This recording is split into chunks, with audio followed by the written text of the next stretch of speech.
Ako po si Joel Cañas from Brussels, Belgium. Kayo po'y nakikinig sa serbisyong OFW. Mabuhay po tayong lahat. Serbisyong OFW.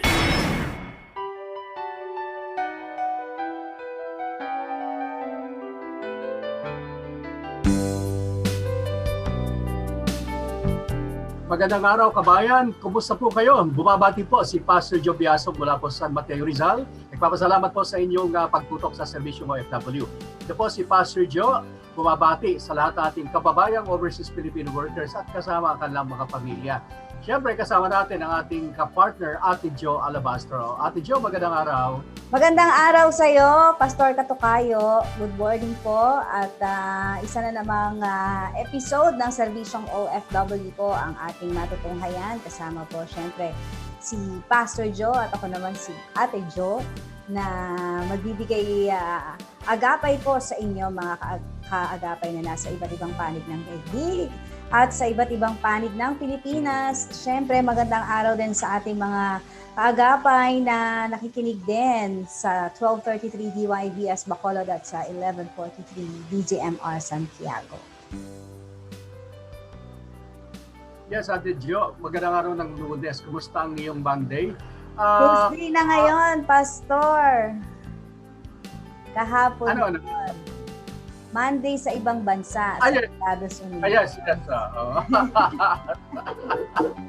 Sorry, late yung aking relo. O baka nasa ibang time zone ka, Pastor. Hindi naman, nasa San Mateo lang. Tanaw na tanaw mo ako dito sa aking lugar. Okay, so enjoy po tayo kasi malamig kagabi. Malamig kagabi at saka so medyo maganda ang tulog, nakapahinga ng gusto. At yan din ang sinabi ng Pag-asa Weather Bureau. Pumasok na po ang panahon ng La Nina, although late, magpipeak pa yan by November and December, Pastor Joe, sa iyong mga pananim. Ako, yan ay dapat tinatandaan mo na. Dapat by that time, nakaharap na yata para hindi na mabagyo o maulan ng malakas. Anyway, ito nga po ang serbisyong OFW, magbibigay po ng serbisyo para po sa inyong mga kaagapay. At syempre, nandito po si Pastor Joe para sagutin na ang marami po mga katanungan na pinadala po sa atin ng ating mga kaagapay mula po sa ating Facebook page, Serbisyong OFW. Pero Pastor Joe, meron po ba kayong mga nais po muna na i-update para po sa atin? Ang malimit kong sinasabi, ang Global Filipino Movement, ang aking kinabibilangan tanggapan ay patuloy na nagsiservisyo sa ating mga overseas Filipino workers. Bagamat naka-work from home pa rin kami, pero mas madami, Ate Jo, ang kaso Kasi we can accommodate as many as depende sa mga tatawag. Kasi before, limited, di ba? You have to attend, face-to-face, mga 30 minutos yun, maghihintay yung isa. Well, ngayon, nakagawa mo 10 minutes, natatapos mo ang counseling, at mas madaming na-attend. In a day, Ate Jo, minimum ng mga 15 to 18 cases a day.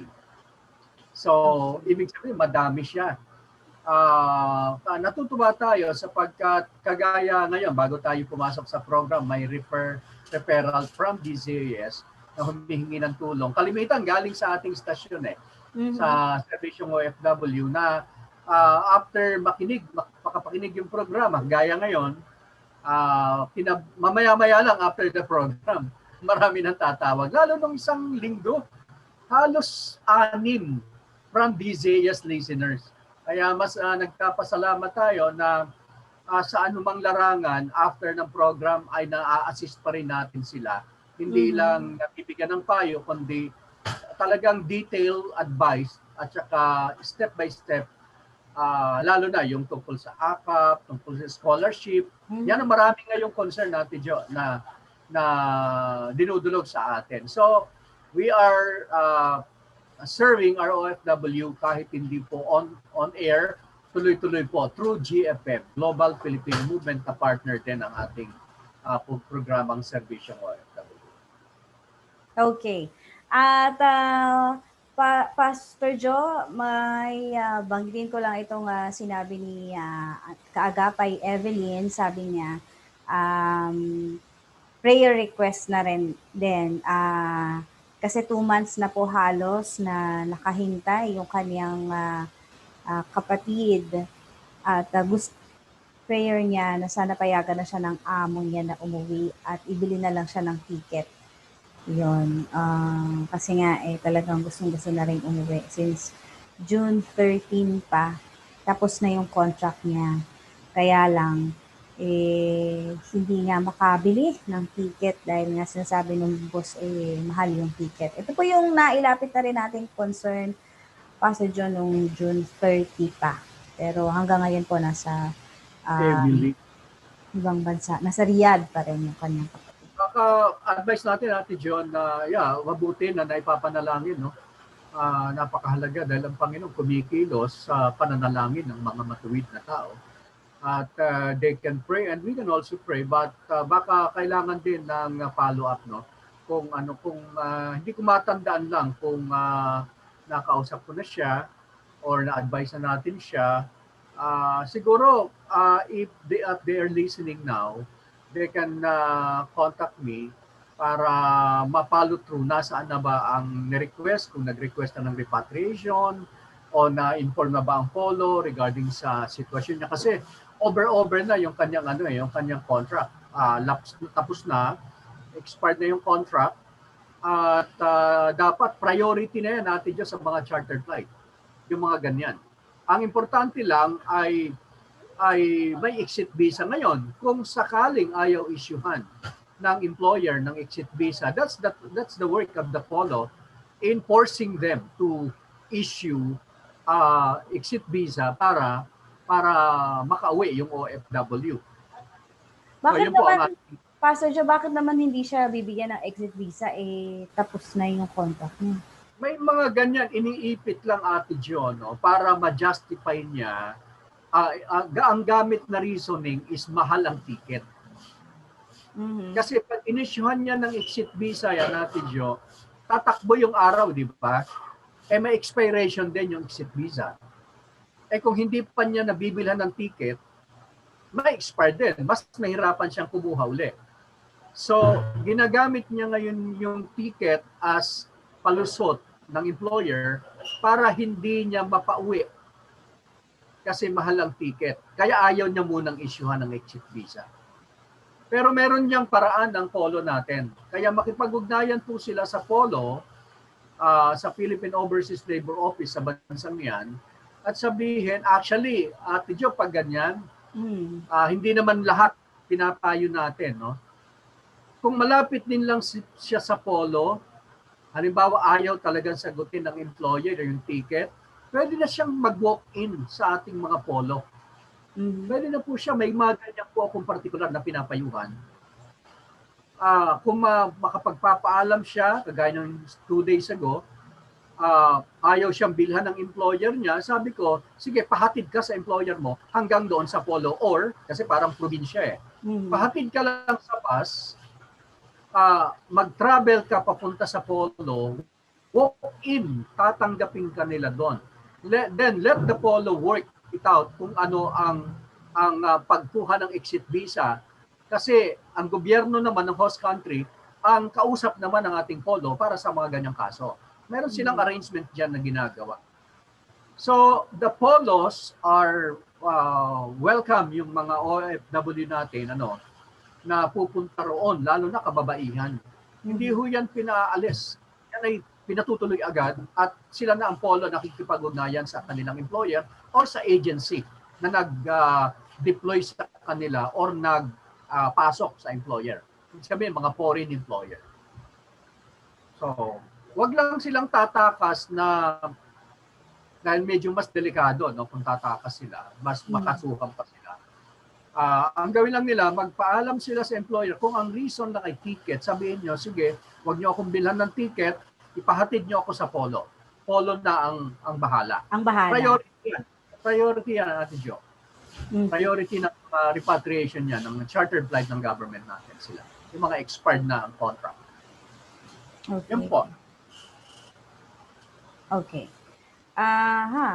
May nakakaalis na po ba going to Taiwan? Yung kaibigan ko po kasi hired na at ang sabi sa kanya by November, makakaalis na raw po. Posible po ba yun? Una, since sabi ko wala pa mga announcement, merong mga nakakaalis na mga selected professions like nurses, pero yung mga factory worker, I don't know, no? Kung mayroon na, wala pa tayong nababalita. Ang pinag-uusapan nga ngayon sa IITF ay parang unti-unting pagluwag ng mga Pilipino narito na palabas ng bansa. Di ba? Magpapakasal sa Pilipinas, sa foreigner. Yun ang medyo pinag-uusapan kung paluluwagin na ng kaunti. Pero as far as deployment is concerned sa mga factory, wala pa tayo, Ate John, nababalita. Siguro they can check the website of POEA para for some advisories. Baka meron na silang mga update. Okay, kaugnay nga, wala pa rin tayong na-announce, natatanggapin na balita mula po sa POEA tungkol po dyan. Yes, wala pa. No?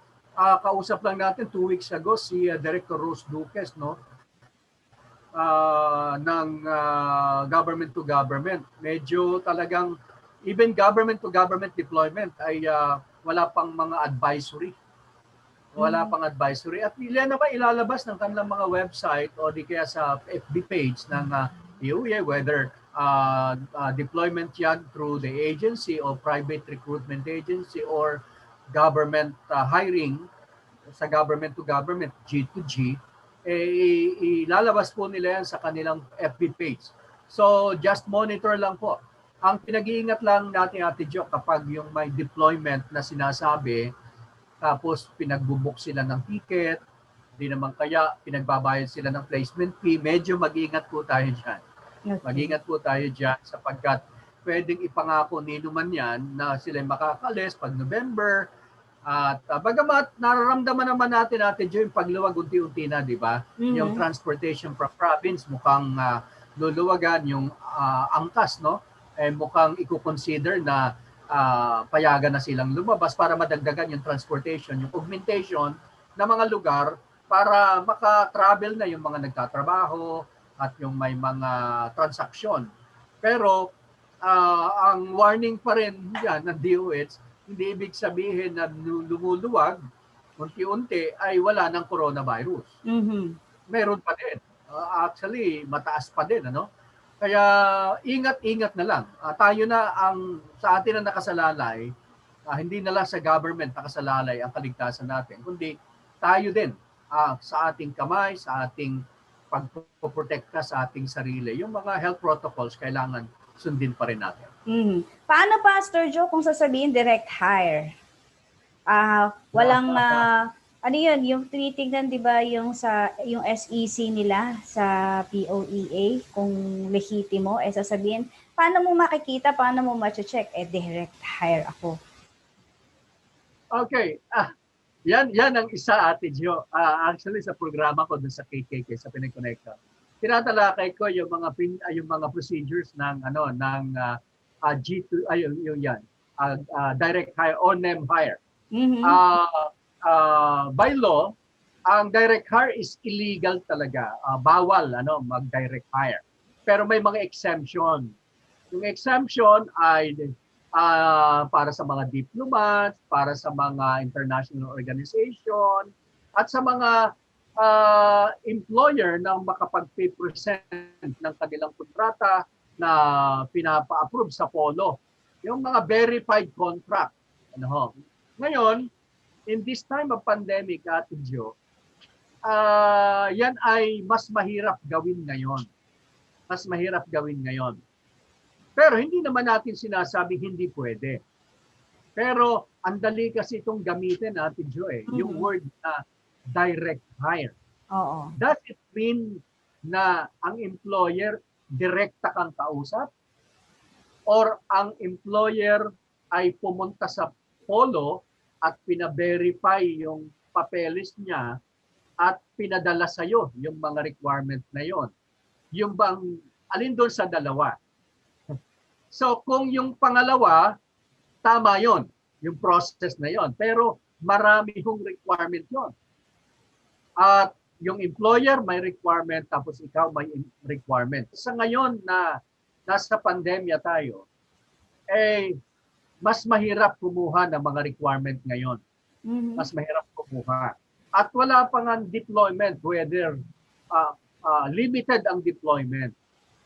Kagaya ng nabanggit ko minsan na ang report ng I think August ng POEA ay 1,700 lang ang deployment last August 2020.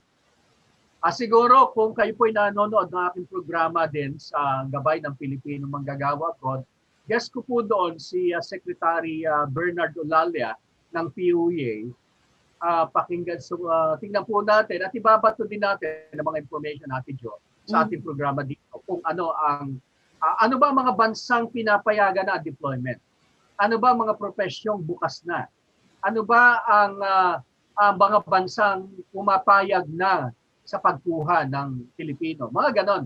Ay tatanong din natin yan kay Secretary, kay Administrator Bernardo Lalia para malaman din natin, para mapanatag tayo dahil maraming na-obserban akong nagre-recruit na pinapangako ay deployment before December. Korea, Taiwan, yung kanina, no? Tapos yung mga iba pang bansa. Sa akin, tuloy-tuloy pa rin ang pagpapauwi ng mga Pilipino dahil affected nitong coronavirus. Kung kayo'y paalis, wala namang pumipigil, pero medyo magiging high risk para sa inyo o medyo magiging maselan kapag naroon na kayo, lalo na kung meron pa rin namang coronavirus sa ibang mga bansa at hindi pa rin naman nahinto, di ba, Ate Jo? So, sa akin, kaka-consider nilang tapusin muna itong December. Dito muna kayo magpasko. Mamimiss nyo itong mga panahong ito na naandito ang pamilya nyo. Di ba? Kasi pag naroon kayo, tiyak mamimiss nyo ang pamilya nyo. So, ulitin ko, wala pang maghintay tayo ng advisory ng POEA. Although, Pastor Joe, na ipamalita na rin naman natin dito sa serbisyong OFW at sa katuwang po ang Philippine Overseas Administration Employment and Administration Office na nag-deploy na po ng domestic helpers sa Bahrain, tapos construction workers sa Cuba, mga healthcare workers sa Canada, ganun din po sa Saudi Arabia. Yeah. So, pero ang sabi nga natin at video, hindi yung nagtuturista tayo kasi ngayon talagang hindi pinapayagan. No? Opo. Kung mayroon mang ganyan advisory na ang ating POA, that's good. That's good. At maganda lang na nag-iingat tayo para sa inyong sarili at para sa inyong pamilya para hindi na rin magka-problema tayo pagdating ng araw. Kasi alam naman natin, yung employment talagang problema ngayon, ang unemployment. Kaya kahit na panganib pa rin, nagpipilit ang ating mga kababayan. Pero as long as the papers are processed at POEA, walang problema po yun. Deployment is needed lalo ngayon, pero laging dumadaan sa tamang posisyon. At bukod rin po sa mga overseas Filipino workers, pinapayagan na rin pong makalabas ng bansa yung mga merong family, may spouse sa ibang bansa and may mga anak na nasa ibang bansa. So, slowly, nag-i-ease out na po yung mga paglabas. Siyempre, depende pa rin doon sa health protocol na pinatutupad. Pero yun po isa sa mga magagandang balita dahil, Pastor Joe, marami mga magkakahiwalay ngayon na family yung mga nasa ibang bansa, yung mga naiwan dito, naipit, ay pwede na pong makabalik basta meron po silang patunay na ang kanilang asawa o kanilang mga anak ay nasa ibang bansa. Yeah. Magandang balita yan. Opo, magandang balita po ngayon. Another question, Pastor Joe. I have a problem regarding With my e-registration, I am registered but do not have confirmation sa email. Nag-click ako, I forgot the password, tapos may facility daw. Saan po kaya ito? Yung e-registration password. Okay. Ang e-registration natin dyan, nire-require yan sa isang paalis na manggagawa. Whether Okay. direct hire, government to government, at agency hired. No? So, yan ang first requirement, e-registration. Ngayon, pinaglilingkod namin yan sa GFM nung hindi pa kami naka-work from home. Lahat yan sa tatlong paraan na nabanggit ko kanina. So, kakailanganin ng e-registration. What are the requirement? Ibig sabihin, lahat ng nagpo-process ay ilalagay sa e-registration. Parang, parang datos na lahat ito nagpo-process ng mga dokumento. Whether direct hire, government to government, agency hired. So, ang gagawin lang nila, halimbawa, hindi may problema kasi nalimutan yung kanilang password. So, ang ginagawa dyan ay pupunta ko sa ating POEA, pero see to it na meron kayong online appointment. Baka hindi kayo basta-basta papasukin kasi papasok yan doon sa, I think, third floor, Ate Jo. Doon sa kanilang IT. Doon sa kanilang IT para baguhin. So, personal visit, Pastor Joe. Personal yan, personal. Kaya, i-visit niyo muna yung kanilang website ng POEA kasi naroon ang isa sa mga services nila, ang e-registration. Pag in-advise ka na kailangan pumuntang personal, that's the time pumunta ka. Pero check ka muna sa kanilang website. Dahil meron din doon, nasilip ako na inquiry with regards to e-registration na nahilimutan ng password, hindi makapasok doon sa kanyang email, kasi sila nag-change niya natin dyan. Okay. So may pala, no? Dapat pala talaga tinatandaan yung registration. Kasi lifetime yan natin dyan. Lifetime yan habang ikaw nag-aabot. Yung record na yan. Okay. Good day po, nakakuha na ako ng OEC, balik manggagawa, exempted nung March ang balik ko. Kaya lang, naabutan ng lockdown. Need ko pa po ba kaya ulit kumuha ng valid ID yung nakuha ko before my flight? O valid na yung nakuha ko before my flight? Okay. Remember, Ate Jo, ang OEC, yung Overseas Employment Certificate or Overseas Employment Certificate ay naglalak siya, Ate Jo, hanggang ang OEC kasi 60 days lang ang validity. So kapag tapos po yung 60 March. days, matagal na, Ate Jo, matagal na. October na ngayon, di ba? So kung narilisan siya ng OEC online, they have to secure another OEC dahil sa na-lockdown naman siya. Mag-o-online ulit siya just to get a new one ng kanyang OEC. Hindi na uubra yung dati. Hindi na. Kasi 60 days dapat ma-deploy ka, Ate Jo. Upon approval ng OEC, ibig sabihin cleared ka na, kailangan mo ng panibagong OEC pag nagtapos na ang 60 days. Nawawalang visa na, Ate Jo, ang OEC after 60 days. Okay. By the way, ito po yung clarification dun po sa ating in-announce kanina na posible na po na lumabas ng bansa yung mga may dayuhang asawa o partner na nasa ibang bansa. Yan po yung pinag-aaralan, sabi po ni IATF Vice Chairman at Cabinet Secretary Carlos Nograles. Inaayos na ng pamahalaan yung iba pang detalye para masiguro ang mga Pilipinong lalabas ng bansa, syempre ay COVID-19 free. At pinag-aaralan ding mabuti ng pamahalaan kung anong klaseng test naman ang ipapagawa sa mga Pilipinong lalabas ng bansa at yung mga certification na kailangan para patunay na necessary talaga silang lumabas ng bansa. And ito po kasi yung Pastor Joy, yung pagtugon sa panawagan ng mga Pilipino na pamilya na nagkahiwa-hiwalay nga dahil sa pandemya. And iniisip din naman ng pamahalaan yung ganitong mga sitwasyon. Yeah. Yun yung binabanggit natin kanina, Ate Jo, di ba? So, maghintay lang po tayo sa announcement ng ating IATF o ng Pangulo mismo kung paano ang unti-unting gusto talaga nilang lumuwag yan. Kaya lang, syempre, yung panganib, kaya pinag-aaralan kung paano ang magiging mga protocol na dadaanan kasi lalabas ka eh. Baka ikaw ay kailangan ding mag-swab test. Ate John, di ba? So baka isa yan sa mga i-require nila. Ay, definitely. Definitely yung swab test. So, hindi ka naman, normally, hindi ka ready para sa ganun eh.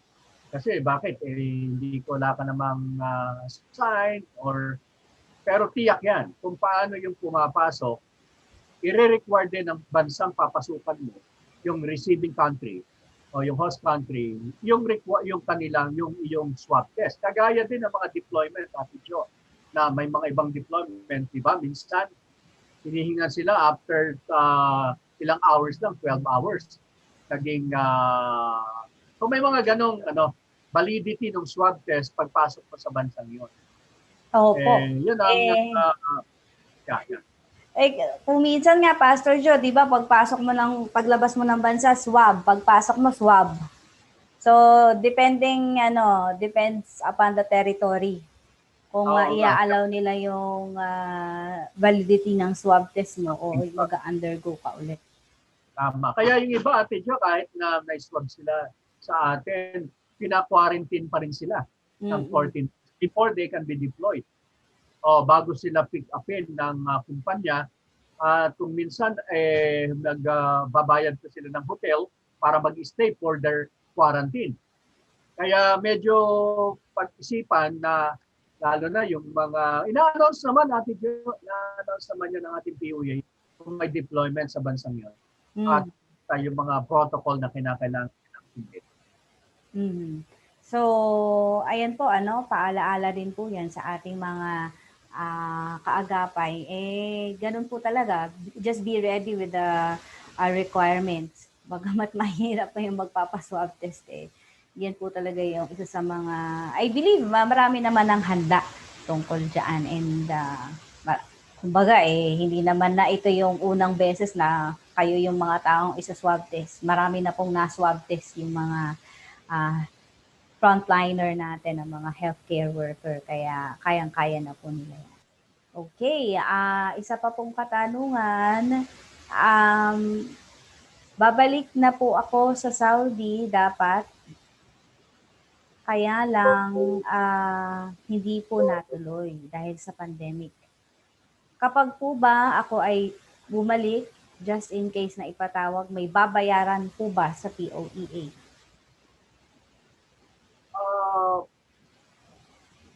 Normally, Ate Jo, yung mga requirements na kapag new hire, pero ang understanding ko, dahil sabi niya babalik, ibig sabihin, formerly employed. So, yung mga requirements, normally yung OEC, Overseas Employment Certificate o clearance at saka yung mga ibang processing na binabayaran sa POEA. Normal, pero beyond that normal thing po, wala na. Wala naman, normal lang. Normal. Pero syempre, yung kagaya na sabi natin kanina, yung mga hinihingi ng bansang papapupuntahan mo, inquire mo yon sa iyong deploying agency o manning kung seaman para naman prepare ka. At normally sila din ang nagbe-brief niya natin yun sa kanilang mga manggagawa. Okay. Another question. Ako po ay nakatakda na sanang makaalis. Papunta po ako ng Oman. Kaya lang naghihintay pa rin po ako ng go signal ng agency dahil hanggang ngayon po ay hindi pa rin po sila nagbubukas para po sa mga OFW. Ano po ang pwede ko pong gawin habang naghihintay? Una, kagaya ng sabi natin, yung ahensya nyo ay ang isa lang naman ang reason kung bakit nag-exist yan, di ba? Para mag-deploy, di ba, Ate Jo? Since alam nila na may problem pa ngayon ng deployment, kaya hindi pa sila nagpo-proseso. But it doesn't mean na sila sarado. Bukas din sila kasi may mga requirement din silang nire-require ang POA while ang mga na-deploy nilang nauna ay nasa ibang bansa. Siyempre, yung mga reports, mga documentary requirement at yung mga hinihingi o sinasubmit nila, monitoring ng kanilang mga worker, maring ang deployment ang kanilang temporary yan na hindi makapag-deploy. Pero siguro just always contact with your agency kung anong advice nila. Huwag lang po tayo magmadali kasi sila naman po nakakalam. Actually, ang gusto nila ma-deploy kayo. Kaya lang ayaw, siyempre may mga kailangang sundin ng mga ahensya ngayon. Kaya nahihirapan din sila. Actually, tama po yun na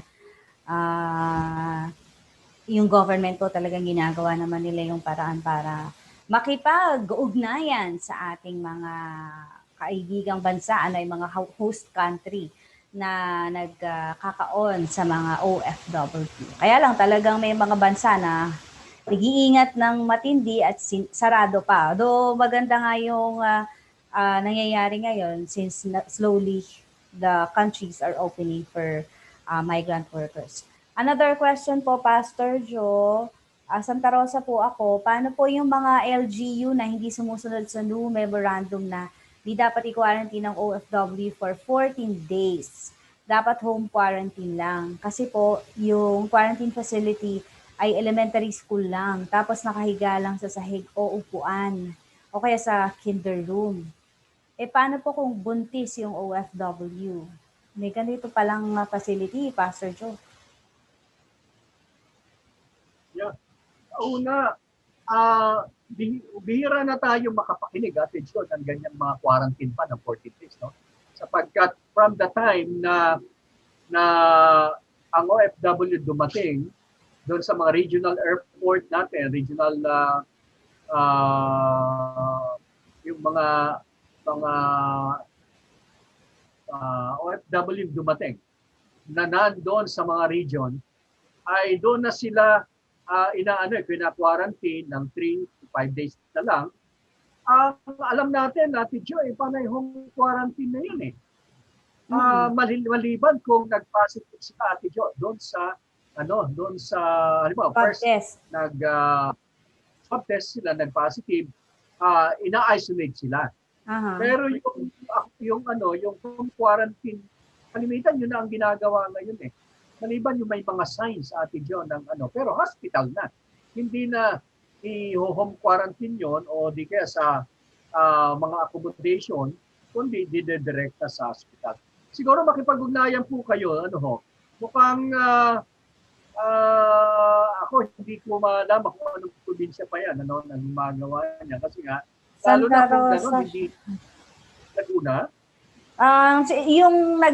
Hindi ko po alam kung saan probinsya yung sinasabi, pero yung ating nagtanong po ay from Santa Rosa, Laguna. Wala naman po siyang sinabi kung saan province po. Oo nga. So, I believe na hindi yan sa Laguna, kasi lapit yan sa Manila. Siguro makipag-ugnayan lang po sila sa mga kasi ang LGU instructed na yun, Ate Jo, ng DILG na dapat nag-a-abide na sila kasi mga naging usapin na yan nung nakaraang pang mga buwan na dapat nga ay isa na lang ang kung nag-negative na sila mula sa national facility ng OWA ay hindi na sila nagwa-quarantine sa panibagong facility. Diba? So sa naka-home quarantine na lang dapat sila if nag-negative sila sa swab test na ginawa ng OWA o di kaya ay Philippine National Red Cross. Okay. Meron daw po bang quarantine before flight ang bound to Riyadh? Quarantine bound to Riyadh. Kung sa atin ang gagaling, Ate Jo, di ba? Ang mga requirement ay kinukuha, Bound to Riyadh. paalis. Opo, Paalis papuntang sa Riyadh. Riyadh. Mm. Normally, hindi naman nagka-quarantine pag galing ka sa atin. Kasi naka-GCQ tayo, di ba? Kung wala ka namang, kung may result ka na ng swab test, ay wala naman tayo. Maliban sa pupuntahan bansa. Ate Jo. Yun. Mm-mm. Meron. Opo. Lalo na sa... Paliliwanag po sa kanila yan, naka-ahensya. Nasa brief sila ho yan. Kung mayroon silang ipa-quarantine sila doon, pagdating, saan sila tutuloy before magtrabaho, yung pinaliwanag natin kanina. So they have to check sa company particular kung saan ka magtatrabaho. Alam nila yan. Sasabihin dapat sa iyo yan. Opo, kasi may mga bansa din na Pastor Joe, lalo na sa Middle East, meron silang band or wristband na tracker na naka-indicate to na you are still under quarantine at kapag lumabas ka, mag-a-alarm. Oh. Ganun ka, ganun ka high-tech. Opo. At ito po, another question. Ako, Pastor Joe, yung walang kamatayang akap. Paano yung mga na-stranded sa ibang bansa dahil walang flight, tulot ng COVID-19 pandemic, entitled rin po ba kami sa OWA AKAP? Okay. Doon sa mga naapektuhan na hindi naka-flight, secret na may contract sila, no, Ate Jo, at saka may OEC sila, tapos na pending ang kanilang flight dahil sa COVID. So entitled naman sila. So they have to apply sa AKAP OWA portal, DOLE AKAP portal, mag-fill up lang po sila doon para po tuloy-tuloy naman. Wala namang ina-announce sa atin dyan, di ba? Wala pa namang ina-announce na stop na ang AKAP. Opo, wala. As long that they have may budget pa ang DOLE, apply lang po kayo. Medyo matagal nga lang po, ang daming ulit na sa atin. Ate Jo, araw-araw ata na tayo nagte-text sa atin. Listener ng ating programa. Araw-araw nagpa-follow up kasi ang ginawa natin, yung na-approve siya sa ibang bansa. I think Oman o Qatar. Tapos, pagdating doon, bigla siyang napauwi. Bigla siyang napauwi na hindi pa nare-receive yung AKAP mula sa Riyadh o Qatar. Ngayon, ang tanong niya, paano niya makukuha ay doon po in-apply. Ay nasa Pilipinas na po. Yung mga kasamahan daw niya, natanggap na niya. Ang nila. Pero yung kanya hindi. So, ginawa natin, kinunek natin sa NCR at pina-check sa region. Region 3, Pampanga. So, ang advice sa atin ng OWA, sige po, kinuha yung detail, then kasi ayaw i-receive ng Region 3 dahil sabi nila in-apply kasi yan sa probinsya, sa abroad.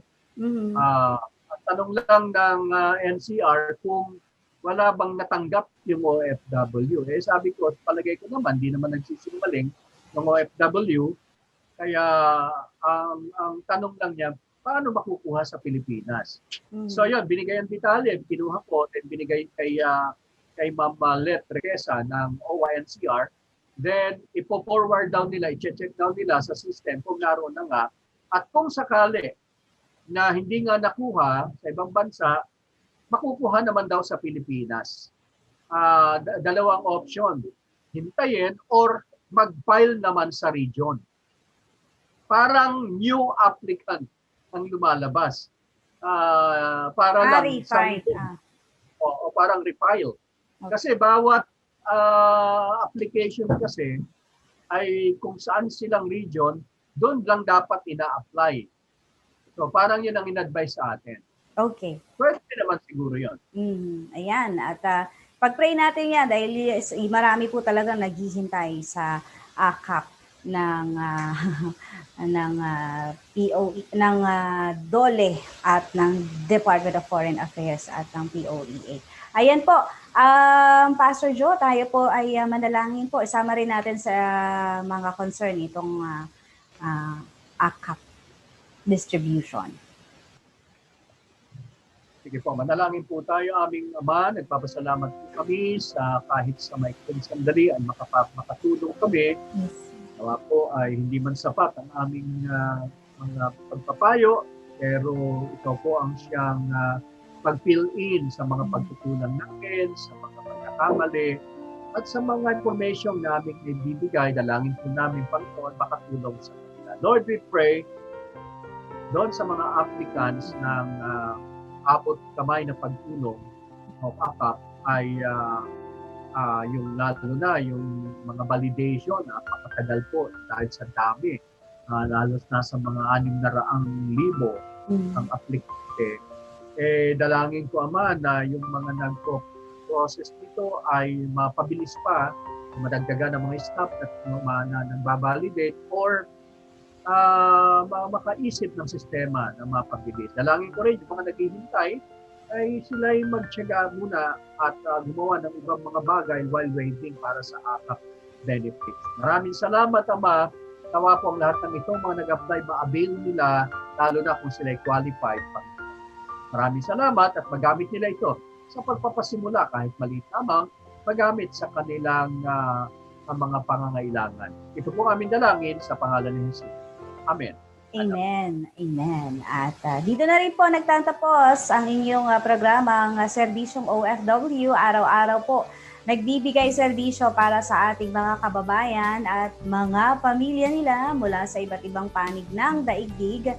At bago po pala tayo magtapos, Pastor Joy, yung contact details niyo po. Yes po, ang ating pong numero, hotline number po ito na dalawa pong hawak natin as hotline ng Global Philippine Movement at ng DZS. Actually, Serbisyong OFW, ito na rin ang ating ginagamit. 0947-272-1227. Yung isa naman ay 0975-0015-163. Yan po ang numero po natin. Okay. At maraming salamat sa iyo, Kaagapay, for tuning in. Thank you rin sa ating mga Kaagapay dyan sa Bukawi Transmitter site. Thank you sa engineering team, ganun din kay Nathaniel Peralta, kay Wen Balatukan, at sa ngalan po ni Pastor Kaloy Cao at Pastor Harold Cruz. Ako po si Jo Cabrera Alabastro, kasama si Pastor Joe Biasong po nagsasabing pagpalain ng Panginoon ng ating mga overseas Filipino workers na nasa abroad at nasa Pilipinas, kasama ang kanilang pinakamamahal na pamilya. Pagpalain po kayo ng Panginoon. Thank you po and God bless. Ako po si Pastor Manny Abendan ng South Korea. Saludo po ako sa mga OFWs. God bless you. Serbisyong OFW. Yeah.